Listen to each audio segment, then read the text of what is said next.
విద్యార్థులకు హాయ్, తల్లిదండ్రులకు నమస్తే. నేను మీ చిన్న కించు జిమ్ స్కూల్ జగిత్యాల. ఈరోజు సానుకూలంగా ప్రవర్తించడం ఎలా?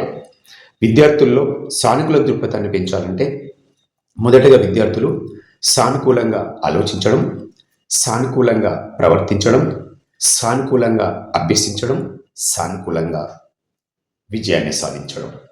ఈ యొక్క 4 అంశాలపైన మనము సానుకూలమైనటువంటి పట్టు సాధించినట్లయితే సానుకూలమైనటువంటి ఒక ఫలితాలు సాధించడానికి ముమ్మరమైనటువంటి అవకాశాలు ఉన్నాయి. మొదటగా విద్యార్థి సానుకూలంగా ఆలోచించడం నేర్చుకోవాలి.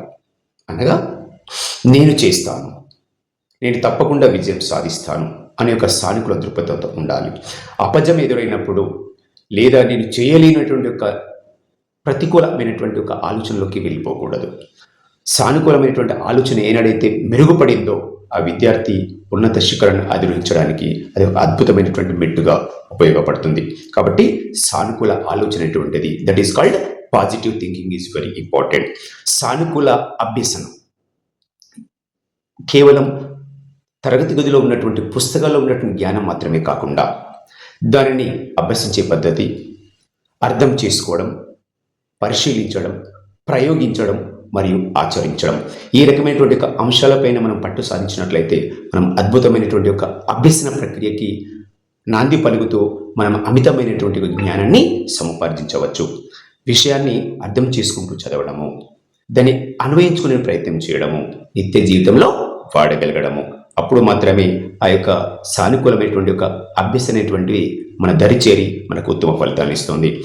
తర్వాత సానుకూల ప్రవర్తన, సానుకూలంగా ప్రవర్తించడం అనగా ఇతరుల పట్ల స్నేహభావాన్ని కలిగి ఉండడము, పెద్దల పట్ల అనగా తల్లిదండ్రులను, ఉపాధ్యాయులను గౌరవించడము, తోటి విద్యార్థులతో స్నేహంగా ప్రవర్తించడము, చేతనైనటువంటి యొక్క సహాయాన్ని అందించడము. ఈ రకమైనటువంటి ఒక సానుకూల ప్రవర్తన మనం ఏం చేస్తున్నాము అని కాకుండా మనం చేసినటువంటి ఒక పనిని మన వైపు మాత్రమే ఆలోచించుకుంటున్నామా, ఇతరుల కోణం నుంచి కూడా చూస్తున్నామా, అంటే మనం చేసే పని ఇతరులకు ఇబ్బంది కలగకుండా ఉండాలి.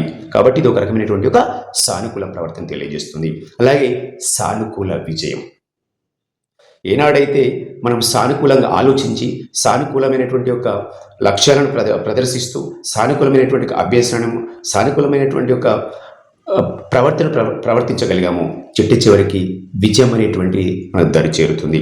విజయాన్ని సాధించినప్పుడు అహంకారాన్ని ప్రదర్శించకుండా, అపజయం ఎదురైనప్పుడు నిరుత్సాహపడకుండా మనము తుల్యతను ఏర్పరచుకుంటూ ముందుకెళ్ళినట్లయితే అది ఒక సానుకూల ప్రవర్తనను, ఉన్నతమైనటువంటి ఒక వ్యక్తిత్వాన్ని ఏర్పరుస్తుంది.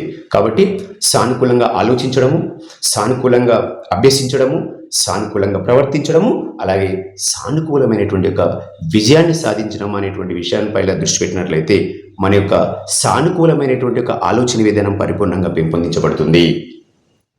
కాబట్టి ఒక సానుకూలమైనటువంటి వాతావరణంలో ముందుకెళ్ళండి, సావధాన ధోరణితో అడుగులేయండి, చివరికి విజయాన్ని సాధించి విజేతగా నిలిచేటువంటి ప్రయత్నంలో గట్టిగా ముందడుగు వేయండి. Thank you.